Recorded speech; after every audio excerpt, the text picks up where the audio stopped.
દર્શક મિત્રો, સ્કાયનેટ મીડિયામાં આપનું સ્વાગત છે.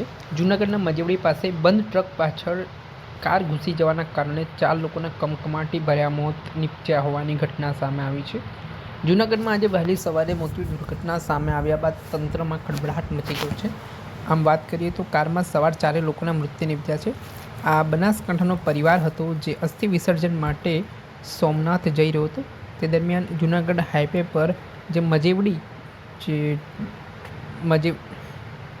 મજેવડી છે ત્યાં એક બંધ ટ્રક હતું ને બંધ ટ્રક પાછળ એકાએક કાર ઘૂસી ગઈ હતી ને આ ઘટનાથી હાઈવે પર મૃત્યુની ચીચિયારીઓ ગુંજી ઉઠી હતી.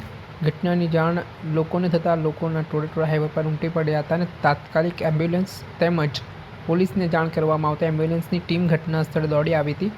જેમાં અકસ્માત એટલો ભયંકર હતો કે 4 લોકોના જે કારમાં સવાર હતા તેમના કમકમાટી ભર્યા મોત નીપજ્યા હતા.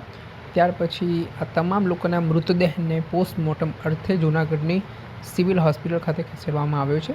સાથે જ આમાં કારમાં 10 લોકો સવાર હોવાની વિગત પણ કહેવાઈ રહી છે.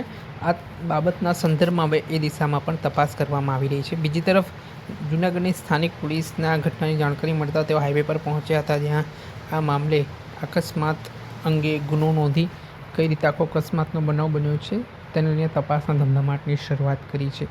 એ અકસ્માતના દ્રશ્યો સામે આવ્યા છે જ્યાં કારનો બુકડો બોલાઈ ગયો હોય તેવી હાલત.